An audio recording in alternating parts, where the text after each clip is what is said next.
সমস্ত স্বজন বান্ধবদের শ্রীপাদ পদ্মে আমার অনন্ত কোটি ধন্যবাদ প্রণাম। হরি হরি বল। কীর্তন শুরু করার আগে আমার সঙ্গীতার্গের মধ্য দিয়ে আপনাদের কাছে আমি যে বক্তব্যটি বা যে বার্তাটি পৌঁছালাম সেটি হচ্ছে, আমার হরিকে যে ভালোবাসে তার মতো আর বান্ধব নাই।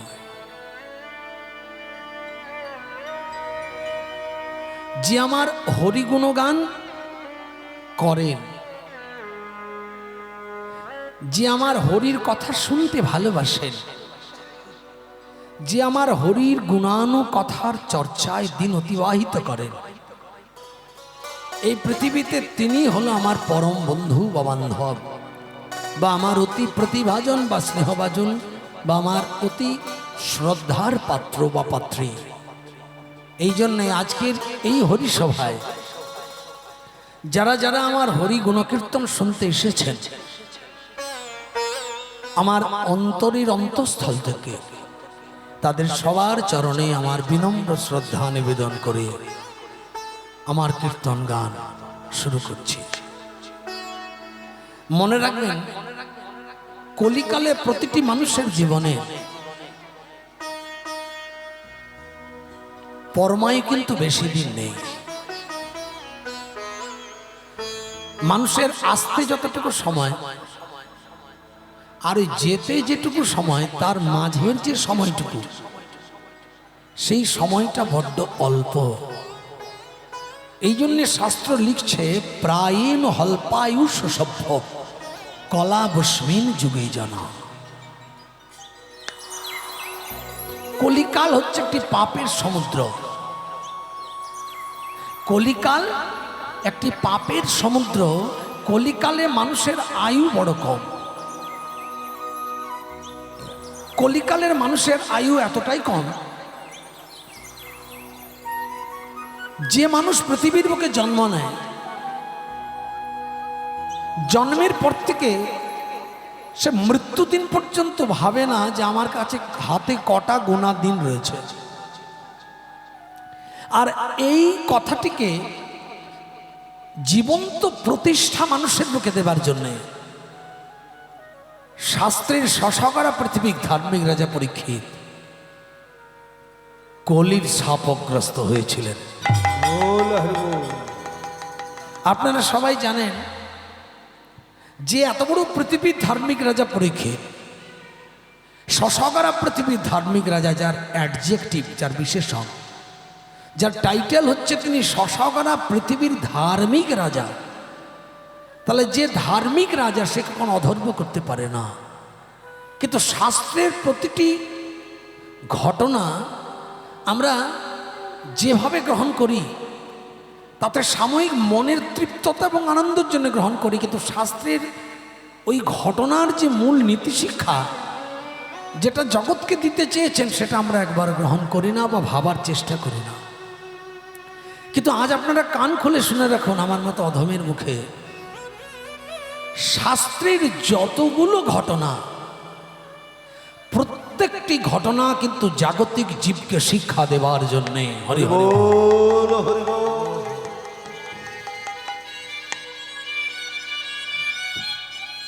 শাস্ত্রের প্রত্যেকটা ঘটনা আপনার আমার শিক্ষা দেওয়ার জন্যে। দেখুন, শশকরা পৃথিবীর ধার্মিক রাজা পরীক্ষিত। পরীক্ষিত বলে জগতে কোনো চরিত্র নাই। যে চরিত্রটি উপস্থাপন করা হয়েছে শাস্ত্রে, সেটি কিন্তু আপনার আমার জীবনকে চিন্তা করে একটি ক্যারেক্টার, একটি চরিত্র সেখানে প্রতিষ্ঠা দেওয়া হয়েছে। চরিত্রটির নাম পরীক্ষিত। পরীক্ষিত মানে কি? যেমন আপনারা উত্তানপাদ রায়ের জীবনী শুনেছেন ভাগবতে। উত্তানপাদ রায়ের দুটি সন্তান, একজনের নাম প্রিয়ব্রত, একজনের নাম উত্তানপাদ রায়। এই প্রিয়ব্রত এবং উত্তানপাদ রায় হচ্ছে স্বয়ম্ভু মনুর দুটি ছেলে। প্রিয়ব্রত মানে যারা ভগবানের প্রিয় বা ভগবানের অতি স্নেহভাজন, অতি কৃপাধন্য, যারা ভগবত ব্রত নিয়ে জীবনযাপন করে তাদেরকে প্রিয়ব্রত বলে। আর যারা উত্তানপাদ, যারা উপর দিকে পা নিচের দিকে মাথা করে পৃথিবীর বুকে জন্ম নেয় তাদেরকে উত্তানপাদ বলে। মানে জাগতিক যত জীব প্রত্যেককে উত্তানপাদ বলা হয়। আপনি উত্তানপাদ, আমি উত্তানপাদ। আমাদের প্রত্যেকের মাথা নিচে ছিল, পা ছিল উপরে মাতৃজঠরে। আমাদের মতো জীবের জীবনে দুটি স্ত্রী, মানে দুটি মন, মনকে স্ত্রী সম্বোধন করা হয়। একটির নাম সুনীতি, একটির নাম সুরুচি। কত সুন্দর দেখুন, শাস্ত্রের সঙ্গে জীবনের কত সুন্দর মিল। সুনীতি মানে সুন্দর নীতি যার, আর সুরুচি মানে সুন্দর রুচি যার। ফাঁকা। সুনীতি মানে সুন্দর নীতি যার, আর সুরুচি মানে সুন্দর রুচি যার। দেখুন আমাদের জগতে কিন্তু এই দুটি মন কিন্তু অনেকের হয়। কারো সুন্দর নীতি হয়, কারো সুন্দর রুচি হয়। কারো মন ভালো নাই কিন্তু ভালো খাবো, ভালো বিছানায় ঘুমাবো, ভালো ভালো গাড়িতে চড়বো, ভালো দামি সেনকো গোল্ডের গয়না পরবো, নিজে বাঁচলে বাপের নাম, ভালো করে সুন্দর খাটে ঘুমাবো। কে কি করছে আমার দেখার দরকার নেই, আমি সুখে থাকলেই পরমানন্দ। কেমন? এর নাম সুরুচি। হরিবল হরিবল হরিবল।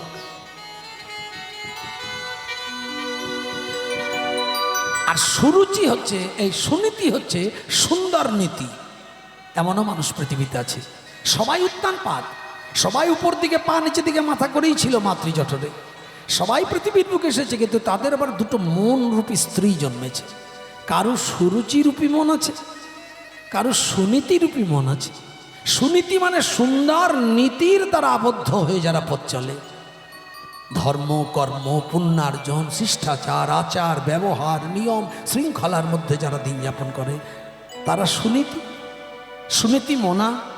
আর যারা সুন্দর সুন্দর রুচিতে আকৃষ্ট হয়ে নিজের সুখ চরিতার্থ করার জন্য দিন অতিবাহিত করে তাদের বলে সুরুচি মনা। ঠিক পরীক্ষিতের জীবনও আমাদের জগতের শিক্ষা দিচ্ছেন। সংসার জীবনে যারা বারবার এক্সাম দিয়ে দিয়ে, যারা ডিস্টিংশন লেটার মার্ক নিয়ে যারা পাশ করে তাদেরকে পরীক্ষিত বলা হয়। হরি হরি বল।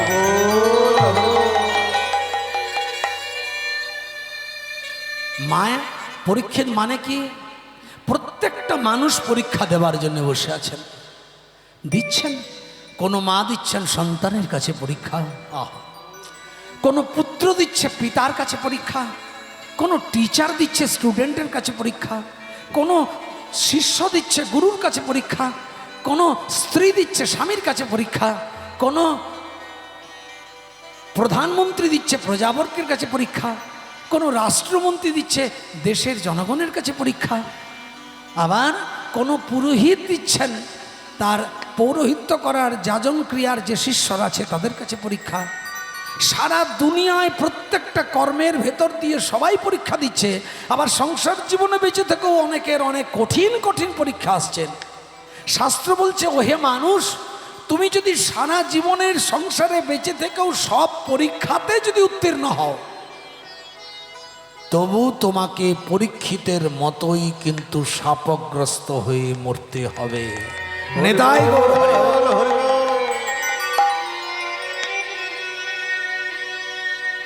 মানে পরীক্ষিত যাচ্ছেন মৃগয়ায় শিকার করতে, আমাদের জীবনটাও কিন্তু শিকার। সব সময় আমরা নিজেদের সুখ চরিতার্থ করার জন্য সংসার জীবনে শিকার করছি। শিকার করতে গিয়ে পরীক্ষিত একটি মায়াবী হরিণের কপালে পড়ে গেল প্রকোপে। এই মায়াবী হরিণ হলো আমাদের জীবনের লোভ, মায়া, মোহ, মদ, মাৎসর্য। আমাদের জীবনের সমস্ত কিছু মায়ারূপী হরিণীর আকারে মন হরণ করার জন্য সবাই আমাদের জীবনের সম্মুখে দাঁড়িয়ে আছে। আমরা ওই মায়াবী হরিণকে আকৃষ্ট হওয়ার জন্যে আমরা বারংবার পথ চলছি। কেউ লোভে পড়ছি, কেউ মোহে পড়ছি, কেউ অহংকারে পড়ে যাচ্ছি, কেউ ক্ষোভে পড়ে যাচ্ছি, কেউ ক্রোধে পড়ে যাচ্ছি। এগুলো প্রত্যেকটা মায়াবী হরিণ। প্রকৃতি শক্তির তিনটে রূপ। একটা হচ্ছে ভগবানের কাছে বাঁধা আছে যে শক্তি, যার নাম মহামায়া, এই যোগমায়া, কারণ তিনি 64 গুণের অধিকারী। একটা শক্তি বাঁধা আছে মহামায়া রূপে দেবতাদের কাছে, কারণ দেবতারা 55 গুণের অধিকারী। আর ওই মায়ের, জগদম্বা জগদ্ধাত্রী মায়ের আরেকটা রূপ যাকে বলে চঞ্চলা রূপ, যেটি হচ্ছে রুক্ষ, যে রূপে কেউ যদি একবার তার কবলে পড়ে তার খারাপ বই ভালো হয় না। তার নাম মায়া শক্তি। মায়া মানুষকে প্রলুব্ধ করে অধগামী করে, বই ঊর্ধ্বগামী করে না। মায়া নিজেই চঞ্চলা, সুতরাং যিনি মায়ার প্রকোপে পড়বেন তার জীবনটাও চঞ্চল হয়ে যাবে। নেতাই গৌর হরি হরি। খুব মন দিয়ে শুনবেন, আমি যেটা বলতে চাইছি, মানুষের জীবনটাকে শাস্ত্রের সঙ্গে কত সুন্দর দার্শনিক মেলবন্ধন ঘটাতে চলেছে। দেখুন, বলছে মায়াবী হরিণটি হলো আমাদের জীবনের প্রত্যেকের লোভ, লালসা, কামনা, বাসনা, মোহ, অহংকার, ক্ষোভ, ক্রোধ। পরীক্ষিত হলাম আমাদের সুন্দর দেহটা, যে দেহ বারবার নানান পরীক্ষা দিয়েও যখন উত্তীর্ণ হয়ে যায় তখন তাকে কিন্তু মায়ার কবলে পড়তে হয়। আর মায়া হচ্ছে অধর্মের নাতি দম্ভ, আর একটি নাতনি যার নাম মায়া। অধর্মের নাতি হচ্ছে দম্ভ, আর অধর্মের নাতনি হচ্ছে মায়া। এই দম্ভের একটি পুত্র যার নাম লোভ, আর একটি কন্যা যার নাম হিংসা। আবার এই লোভের আর হিংসার ভাই বোন অথচ মেলবন্ধন। দুজনের একটি পুত্র যার নাম কলি, একটি কন্যা যার নাম দ্বিরুক্তি। নিতাই গৌর হরি। এই হচ্ছে কলিকালের বংশতালিকা। কলির যিনি প্রপিতামহ, যার থেকে কলির বংশের শুরু, তার জন্ম ব্রহ্মার পিঠের থেকে। খুব আনকমন কথা, ব্রহ্মার পিঠের থেকে জন্ম হচ্ছে অধর্মের। কেন? সুমেরু পর্বতের মধ্যম শৃঙ্গে ব্রহ্মা শতযোজন বিস্তৃত একটি অপূর্ব সুন্দর বসন্ত সম পরিবেশের প্রাঙ্গণে প্রত্যেক দিন জগজীবের মঙ্গলার্থে ধ্যান করতেন। এবং তিনি ধ্যান করতে করতে এক ফোঁটা ঘর্ম বারবার ব্রহ্মাকে তার মনে বিচ্যুতি ঘটাতো। উনি ক্রোধানলে দগ্ধ হয়ে একদিন তার পৃষ্ঠদেশের ঘর্মটা আঙুলে করে নিয়ে বিরক্ত হয়ে ভূতলে আছড়ে দিলেন। যেই ভূতলে ছড়িয়ে দিলেন, সঙ্গে সঙ্গেই সেখান থেকে একটা দৈত্যের আকারে একজনের জন্ম হয়ে গেল। লাল ক্ষোভে ফেটে পড়া চক্ষু, লৌল জিহ্বা, বিকট দেখতে, বড় বড় জটা। দীর্ঘশ্বাস ফেলতে ফেলতে ব্রহ্মার সামনে দাঁড়িয়ে বলছে, আমি কে? বললে, তোমার নাম হলো অধর্ম। বলে, আমার জীবন কাটবে কি করে? বলে, একটি অপ্সরা তোমার পাশে দেব যার নাম হবে মিথ্যা। ওই মিথ্যাকে নিয়ে তুমি সংসার করবে। আমার কাজ কি হবে? বলে, যেখানে মানুষ সৎপথের দিশারি হবে তাকে মাইন্ডটাকে চঞ্চল করে তাকে অসৎ পথে টেনে নিয়ে আসবে। যে দেখবে হরিনামে যার আসক্তি বেশি তাকে বিপদগামী করবে। যার দেখবে অন্তর সততা এবং পূর্ণতায় ভরা তাকে পাপের পথে টেনে নিয়ে যাবে।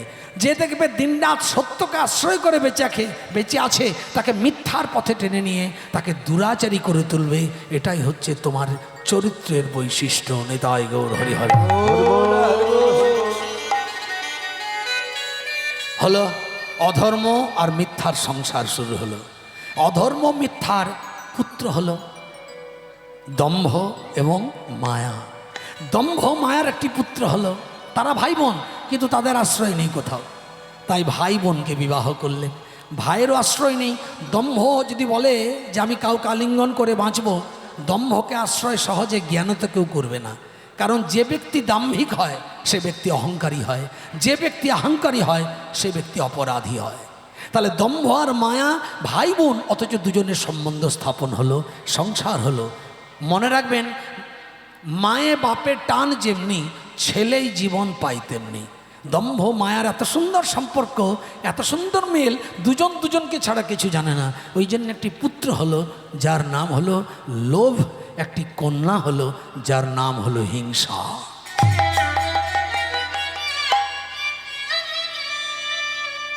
হলো এই লোভ আর হিংসা, এদের আবার বিবাহ হলো। লোভ আর হিংসার একটি পুত্র হলো যার নাম হলো কলি মহারাজ, একটি কন্যা হলো যার নাম হলো দ্বিরুক্তি। নিতাই গৌর হরি।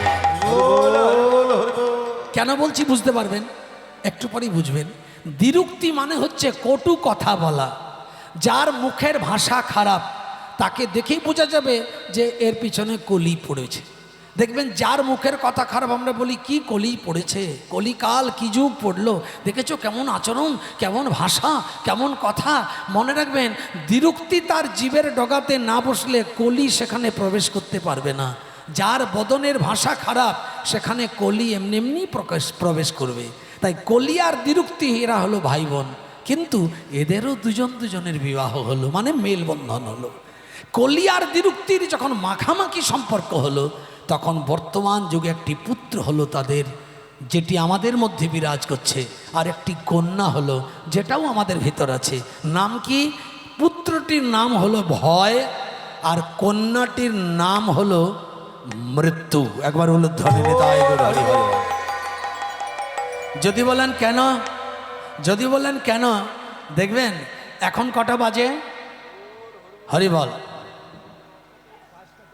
5টা 23 বাজছে। আমি আপনাদের কাছে জানতে চাইব 5টা 24 কারা কারা মরতে চান একবার হাত তুলুন।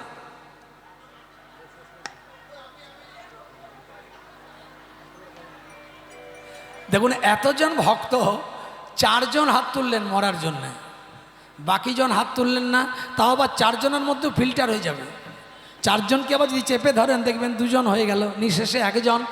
যখন ইন ডিটেলস বলবো তখন দেখবেন একজনও ভয় দেখবে আমার দলে কেউ নাই, উনিও হাতটি আস্তে আস্তে হবে। কারণ একটাই, মরিতে চাই না আমি সুন্দর ভুবনে। এই পৃথিবীতে আমরা কেউ মরতে চাই না, কিন্তু মরতে আমাদের হবেই। এই মরার ভয়টি হচ্ছে ভাই আর মরাটি হচ্ছে মৃত্যু, যেটি সেটি হচ্ছে বোন, কলির ছেলে মেয়ে। বর্তমান যুগে বসবাস করছে প্রত্যেকের অন্তরে, একটির নাম ভয়, একটির নাম মৃত্যু। আর এই মৃত্যুকে আমরা আলিঙ্গন করতে পারছি না বলে মায়া আশ্রয় নিয়ে ওই জায়গাটা দখল করে বসে আছে। ওই জন্য বলে এ মায়া প্রপঞ্চময়।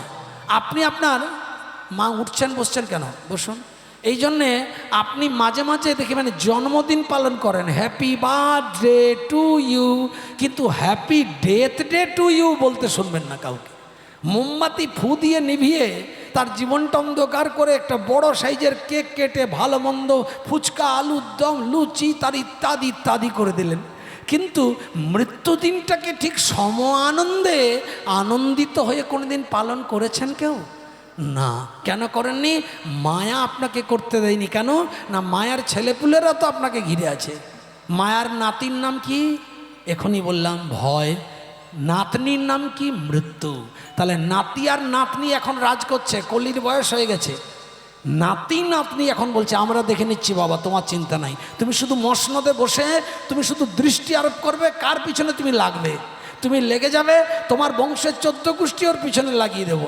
একবারে অধর্ম থেকে, মিথ্যা থেকে, দম্ভ থেকে, মায়া থেকে, লোভ থেকে, হিংসা থেকে, তুমি তোমার স্ত্রী মানে আমার মা দ্বিরুক্তি মানে কটু কথা, সবগুলো মিলে যখন তাকে ঘিরে ফেলবো তখন দেখবে শশকরা পৃথিবীর ধার্মিক রাজা পরীক্ষিতের মতন ভক্তের জীবনও অপরাধ হয়ে যাচ্ছে।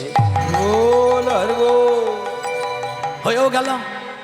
ধার্মিক রাজা পরীক্ষিত যাচ্ছে শিকার করতে, শিকার করতে যেতে যেতে যেতে যেতে পরীক্ষিত হঠাৎ করে একটা মায়াবী হরিণের চক্করে পড়ে, আর পিপাসার্থ পরীক্ষিত গিয়ে নির্বুদ্ধিতার পরিচয় দিল কি না একটা ধ্যানস্থ মুনি যে একাগ্র চিত্তে ভগবত ভজন করছে। পৃথিবীতে সবথেকে বড় অপরাধ হচ্ছে দুটি, একটি নামাপরাধ, একটি সেবা অপরাধ। 64 প্রকার অপরাধের 62 প্রকার অপরাধ ক্ষমাযোগ্য, কিন্তু দুটি অপরাধ ক্ষমা হয় না। তাতে আপনার যত কোটি কোটি আরব আরব অর্থ থাক আর যত দাদা দিদির সুপারিশ থাক একবার উপর মহল পর্যন্ত, আপনার কিচ্ছু করার নেই। ওই দুটি অপরাধ ঘটে গেলে ওটার সাজা কিন্তু হেড অফ দ্য ডিপার্টমেন্টের মালিক দেবে, সাধারণ কোনো ব্যক্তির হাতে নাই। আর ওই দুটির অপরাধের একটি অপরাধ যদি ঘটে যায় তার জীবনে আর ক্ষমা হয় না। পরীক্ষিতের মতো ধার্মিক রাজা ওই মায়া এসে তাকে গ্রাস করে হরিণী রূপে তার মনকে হরণ করে নিয়ে তাকে তৃষ্ণার্ত করে নির্বুদ্ধিতার পরিচয় দিতে গিয়ে মুখে দ্বিরুক্তিরূপী কটুকথা প্রকাশ করার জন্যে একটা ধ্যানস্থ মুনির ধ্যান ভঙ্গ করার জন্যে জল চাইতে লাগলো। বারবার জল চাইতে চাইতে পরীক্ষিত যখন কটুকথার আশ্রয় নিল, মানে কলির বউ এসে বসলো পরীক্ষিতের জীবে, তখন ধ্যানস্থ মুনি তো কথা বলে না, এদিকে ওনার কিন্তু বৈষ্ণব অপরাধ হয়ে যাচ্ছে কিনা একজন মুনির সেবা কার্যে বাধা দিচ্ছেন। নামে যদি কেউ বাধা দেয়, আপনি হরিনাম শুনছেন, পাশের থেকে যদি কেউ বারবার ডিস্টার্ব করে, খুব সাবধান, এই বৈষ্ণব অপরাধের 1 পয়েন্ট তার জীবনে জমা পড়বে। এই 1 পয়েন্ট করে তিলে তিলে অপরাধ যেদিন পাহাড় সৃষ্টি হবে, সেদিন বৈষ্ণব অপরাধের নৃশংস শাস্তি আরও 5 জন দেখে অনুভব করবেন। তার জন্য শাস্ত্র প্রমাণ আছে। চপল গোপালের কথা চিন্তা করুন, কত বড় অপরাধী। আবার অপরাধ করেও যদি কেউ জীবনে সঠিক পথ অবলম্বন করে, সে আবার ভগবানেরও সঙ্গ গ্রহণ করে। তার উজ্জ্বল দৃষ্টান্ত হলো শ্রীখল। এই শ্রীখল পূর্ব জন্মে ছিল মেধাসুর দৈত্য, জীবনে এত অন্যায় অবিচার অত্যাচার করেছে যার ক্ষমা নাই। কিন্তু এই মেধাসুর আবার অনুরক্ত অনুশোচনায় দগ্ধ হতে হতে এমন করে ভগবানকে আশ্রয় করে ফেললেন যে ভগবান তার প্রতি প্রীত সন্তুষ্ট হয়ে বললেন, যাও, তোমার দেহ যেখানে সমাধি হবে, এই জন্মে তুমি কৃপা না পেলেও তোমার এই সমাধির মাটি দিয়ে আমি যখন নবদ্বীপ চন্দ্রশ্রী গৌরাঙ্গ হব, তুমি আমার পাশে হরিনাম সংকীর্তনের শ্রীখল হয়ে আমার পাশে মধুর সুরে বাজবে এবং হরিনাম সংকীর্তনে সংগ্রহ গ্রহণ করে তোমার জীবন ধন্য হবে। উলুধ্বনি একবার হরি হরি। তাই মনে রাখবেন মা, জীবনে অপরাধ হতেই পারে। অপরাধ 2 প্রকার, জানতে বা অজান্তে হয়ে যায়। কিন্তু অপরাধের পর যদি কারো অনুশোচনা হয়, তার আবার অপরাধ থেকে মুক্তি হয়ে আবার ভগবত কৃপাও হয়ে যেতে পারে। এটাও তার কারণ। পরীক্ষিত কি করলেন? এটা গোটা ঘটনাটা আমাকে নিয়ে আপনাকে নিয়ে। পরীক্ষিত কি করলেন না, ক্রোধান্বিত হয়ে বারবার কটু কথা বলতে লাগলেন। ধ্যানস্থ মুনি তো কোনো কথাই শুনছে না। পরীক্ষিতের অহংকার তখন বাড়ছে, দম্ভ। যত দম্ভ বাড়ছে, আমি এত বড় রাজা, তুমি আমার কথা শুনছো না। পরীক্ষিত একটা মৃত সর্পকে ক্রোধান্বিত হয়ে ধ্যানস্থ মুনির গলায় দিয়ে এলেন ঝুলি। যেই ঝুলিয়ে দিলেন, মুনির ধ্যান ভঙ্গ হয়ে গেল। মুনিপুত্র গৃহ থেকে জানতে পারলেন, কে তুমি? হরিদাস। তুমি যত বড় ভিআইপি ব্যক্তি হও, বৈষ্ণব অপরাধ যখন করেছ, আমার পিতার ধ্যান ভঙ্গ যখন করেছ, আমি তোমাকে অভিসম্পাত করলাম। তোমার 8 দিন কিংবা 9 দিন কিংবা 5 দিন কিংবা 11 দিন কিংবা 14 দিনে বৈষ্ণব অপরাধী বলে তোমার তক্ষক দংশনে মৃত্যু হবে। বললেন না, সব দিনগুলো ছেড়ে বললেন, তোমার 7 দিনের মধ্যে তক্ষক দংশনে মৃত্যু হবে। উলুধ্বনি একবার হরি হরি।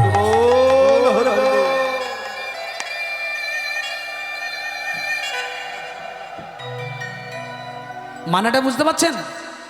পরীক্ষিতকে বললেন না তোমার 5 দিন বা 6 দিন বা 8 দিনে মৃত্যু হবে, 7 দিনে তোমার তক্ষক দংশনে মৃত্যু হবে। পরীক্ষিত পাগলের মতো কাঁদতে লাগলেন, আমি শশাগরা পৃথিবীর ধার্মিক রাজা, চৈতন্য হয়ে গেছে, আমার 7 দিনের মধ্যে মৃত্যু। এ কথা কি করে বললেন? প্রত্যেকটা মনির চরণ ধরে গিয়ে অজর নয়নে কেঁদে কেঁদে বলছে, মনিবার,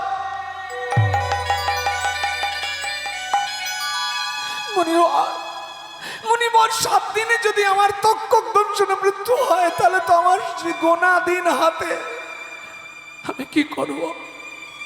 আপনাদের একটু আগে বললাম না, কারা কারা 4:24 মরতে চান? একবার হাত তুলুন। না, এখন আর তুলতে হবে না। আমি বলেছিলাম, এটা এই জন্যে বলেছিলাম যে যদি কোনো ব্যক্তি জেনে যায় যে এখন বাজে 5:02 আমার মৃত্যু হবে, তাহলে এই 2 মিনিট সময় ব্যক্তিটি কি করবেন? জীবনে যদি চরম অপরাধী হয়, ওই 2 মিনিট সময় সে কিন্তু নষ্ট করবে না। সে প্রাণ দিয়ে চেষ্টা করবে যে ওই 2 মিনিট আমি যেমন করে হোক এমন কাজ করব যে স্বীকৃতি গুণে আমার পরবর্তী জীবনের রাস্তাটা পরিষ্কার হয়ে যাবে। নিতাই গৌর হরে হরে।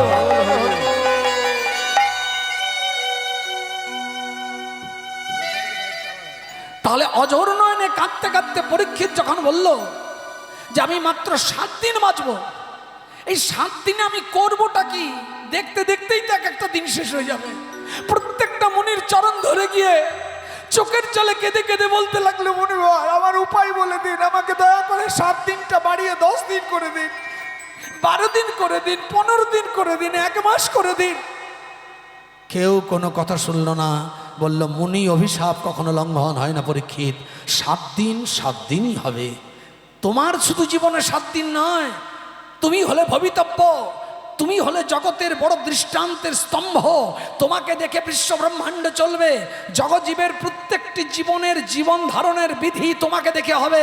তুমি যে পরীক্ষিত হলে এটা তুমি নও, তোমার চরিত্রটা জগতের জীবকে শিক্ষা দেবার জন্য আমরা এখানে প্রতিস্থাপন করলাম যে প্রতিটি মানুষ যদি সমস্ত পরীক্ষাতেও ভগবানের কাছে পাস করে ডিস্টিংশন রেজাল্ট পায়, তবু তাকেও 7 দিনের মধ্যেই মরতে হবে। নিতাই গৌর হরি হরি।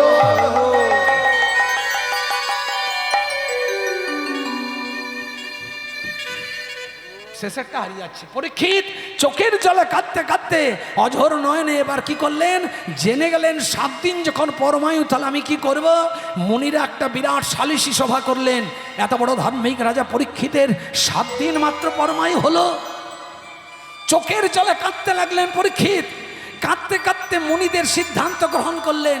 বললেন, পরীক্ষিত 7 দিন যখন বাঁচবে, তখন এই 7 দিনের মধ্যে তোমার একটাই কাজ কি, 7টা দিনের 7টা সেকেন্ড তুমি যেন নষ্ট করো না।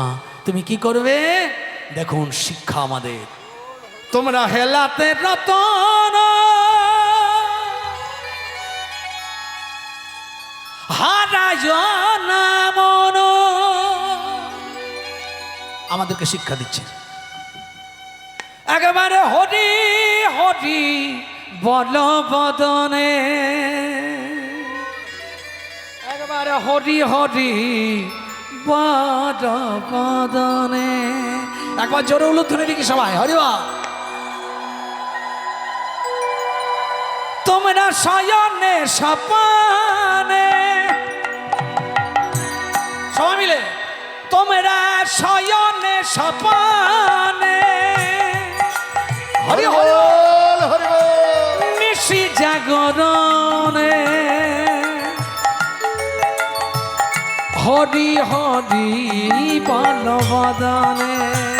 উলুধ্বনি শয়নে সপনে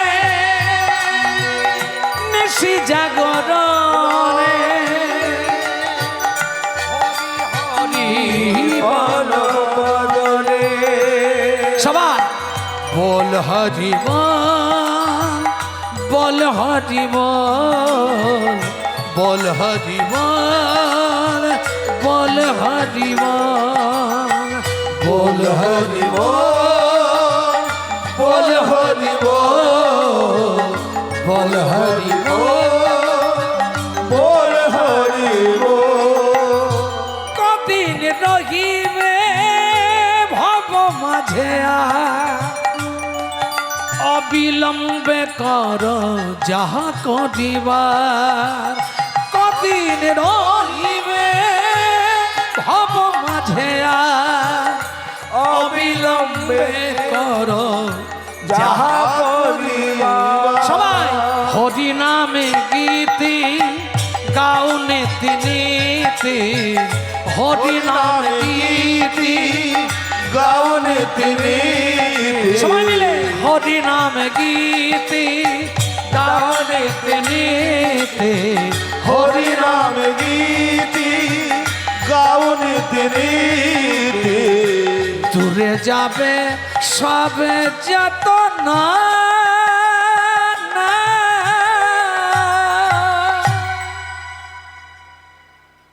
জীবনের যত যন্ত্রণা, যত গ্লানি, যত ক্লেদ সব দূর হয়ে যাবে যদি গোনা দিন নষ্ট না করেন। পরীক্ষিত আজ থেকে শুরু হয়ে যাক তোমার হরিভজন। কিভাবে তোমার দিন তুমি কাজে লাগাবে তোমার চিন্তা, তোমার দায়িত্ব। চোখের জলে কাঁদতে কাঁদতে পরীক্ষিত তোতন ভট্টাচার্যের কাছে কীর্তন শুনতে এলেন না। চোখের জলে কাঁদতে কাঁদতে পরীক্ষিত হরিপদ রামপদ শ্যামপদের কাছে গেলেন না হরিনাম শুনতে।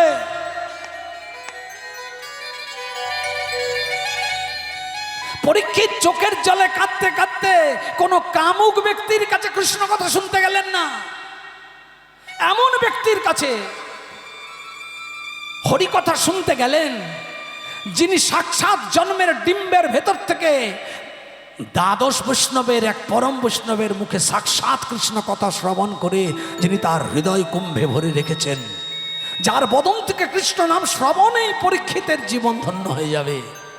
আমরা তো কামুকজি, আমাদের মুখে কৃষ্ণ কথা শোনা, আরেকজন ভজনিয়ার মুখে কৃষ্ণ কথা শোনা, আকাশ আর পাতাল ফারাক মা। তাই যার বদন দিয়ে ব্রহ্মবাণ স্ফুরে, যার প্রত্যেকটা বাণীতে সরস্বতী বিরাজ করে, যার প্রতিটি বাণীর মধ্যে কৃষ্ণ ভক্তি তত্ত্ব লুকিয়ে থাকে, তার বদনের মুখে, তার বদনে কৃষ্ণ কথা শোনা মানে ভব নদী পারাপার হয়ে যাওয়া। হরি হরি বল। পরীক্ষিত গিয়ে বলছেন, হে প্রভু গুরুদেব, ডিম্বের ভেতর থেকে আপনি ভোলানাথের মুখে হরিতত্ত্ব শ্রবণ করেছেন। শ্রবণ করার পরেও আপনি তো মরে যেতে পারতেন। সংহার কর্তার ভোলানাথ ত্রিশূল আপনার দিকে ধাবিত হলো। আপনি নিজের প্রাণ রক্ষার জন্য একজন রমণীর গর্ভে গিয়ে আশ্রয় নিলেন, যিনি ছিলেন ব্যাসদেবের স্ত্রী।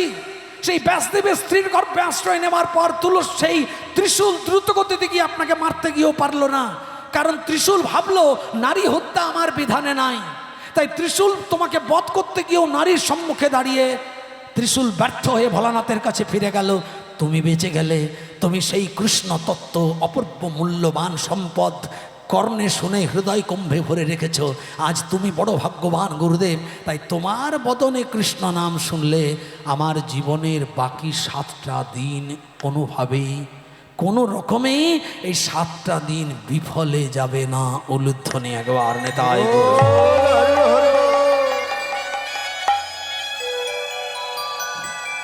চিৎকার করে বলছে, কি বলছে?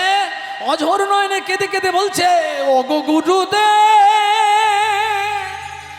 ও গো গুরুদেব। সবাই মিলে একবার তো হাত তুলে, তুমি ব্রহ্মা, তুমি বিষ্ণু, তুমি মহেশ্বর। তুমি ব্রহ্মা, তুমি বিষ্ণু, তুমি হরি হরি। তুমি ব্রহ্মা, তুমি বিষ্ণু, তুমি মহেশ্বর। তুমি জগতীর গতি ব্রহ্ম পরাত পার। তুমি জগতীর গতি ব্রহ্ম পরাত পার। তুমি ব্রহ্মা, তুমি বিষ্ণু, তুমি মহেশ্বর। তুমি ব্রহ্মা, তুমি বিষ্ণু, তুমি মহেশ্বর। জয় গুরু, জয় গুরু, জয় গুরু, জয় জয় গুরু, জয় গুরু, জয় গুরু, জয় জয় গুরু, জয় গুরু, জয় গুরু, জয় জয় গুরু, জয় গুরু, জয় গুরু। সবাই জয় গুরু, জয় গুরু, জয় গুরু, জয় জয় গুরু, জয় গুরু, জয় গুরু, জয় জয় গুরু, জয় গুরু, জয় গুরু, জয় জয় গুরু, জয় গুরু, উলুধ্বনি গুরু, জয়। প্রেম সে বলা আপন আপন গুরুদেব কি জয়, আপন আপন গুরুদেব কি জয়, আপন আপন গুরুদেব কি। জয়। পরীক্ষিত চোখের জলে কাঁদতে কাঁদতে শুকদেব গোস্বামীর চরণ তলে সে বললেন, গুরুদেব আজ থেকে একটা দিনের একটা সেকেন্ড যেন আমার ওয়েস্ট না হয়, মানে নষ্ট না হয়। আমি প্রত্যেকটা ব্রহ্ম মুহূর্ত আমার জীবনে কাজে লাগাতে চাই। এই জন্যে আপনি আপনার চরণ তলে শরণাপন্ন হয়েছি, সব জগৎকে শিক্ষা দেওয়ার জন্য। প্রত্যেকটা ঘটনা, প্রত্যেকটা মানুষকে চৈতন্য দিয়ে বলছেন, পরীক্ষিতের মতো তুমি সব এক্সামে পাস করলেও এই লালসা, এই আকাঙ্ক্ষা, এই ব্যাকুলতা তোমার থাকা উচিত যে 7টা দিনের একটা সেকেন্ড যেন আমার জীবনে সময় নষ্ট না হয়। বুকে হাত দিয়ে বলুন আপনারা কত সময় নষ্ট করছেন। পরীক্ষিত চোখের জলে কাঁদতে কাঁদতে এসে বলছে, গুরুদেব এই 7 দিনের মধ্যে আমার জীবনের 3টি প্রশ্ন উত্তর জানার বাসনা। বললেন, পরীক্ষিত তুমি যে প্রশ্নের উত্তর জানতে চাইছো সেই নিগূঢ় হরিতত্ত্ব যেখানে সেখানে বলা যাবে না, তাহলে কোথায়? উত্তর পদ্ম জলার মতো সুন্দর সুশোভিত মঞ্চ, যেখানে অগণিত ভক্ত বৈষ্ণব বসে থাকবে। হরিকথার মঞ্চে তুলসীর অধিষ্ঠান হবে, যোগমায়ার উপস্থিতি হবে, পঞ্চতত্ত্বের অধিষ্ঠান হবে, ষড়গোসাঁয়ের অধিষ্ঠান হবে, 6 চক্রবর্তীর অধিষ্ঠান হবে, 8 চক্রবর্তীর অধিষ্ঠান হবে, 64 মাহান্তের অধিষ্ঠান হবে। 8 কবিরাজ যেখানে উপস্থিত থাকবেন, সাক্ষাৎ যোগমায়ার কৃপায় আমি সেখানেই তোমাকে হরিতত্ত্ব বর্ণন করব। নিতাই গৌর।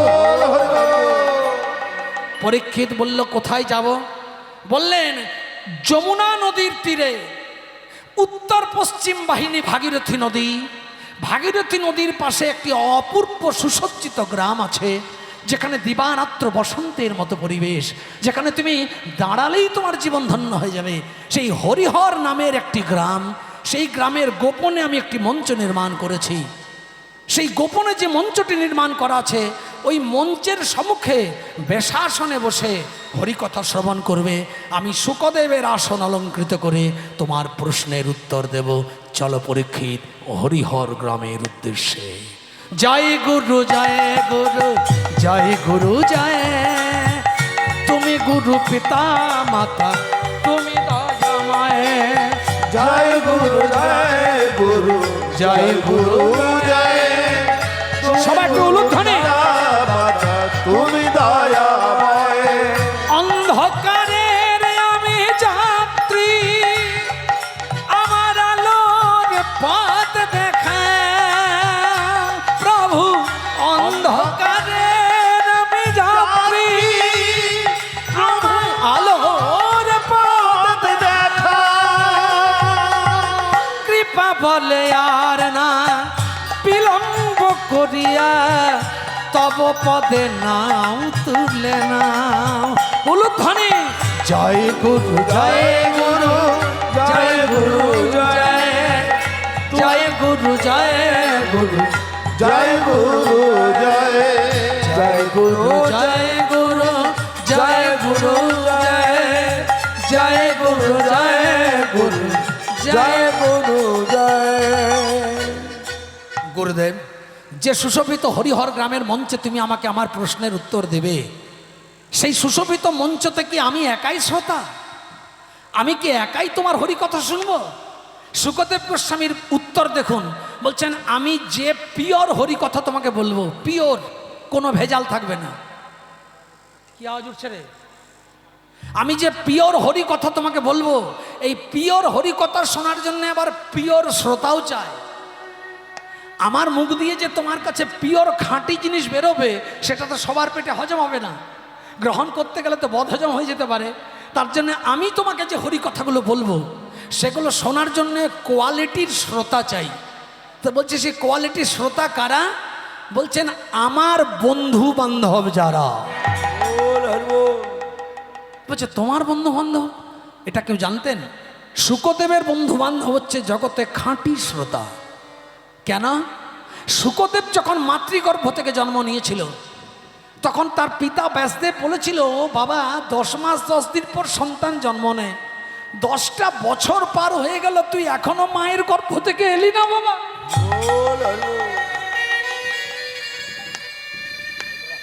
বলল আমি মাতৃগর্ভ থেকে জন্ম নেব সেদিন, যেদিন পৃথিবীটা জীবাণুমুক্ত হবে।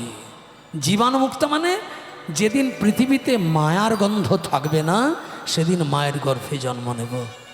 আমরা প্রত্যেকেই সংসারী, আমরা প্রত্যেকেই নাতিপুতি ছেলে সন্তান জামাই নিয়ে বাস করছি, প্রত্যেকেই সংসার মোহে আকৃষ্ট হয়েছি। তার প্রধান কারণ আমাদের চারিপাশে মায়া আমাদেরকে ঘিরে আছে।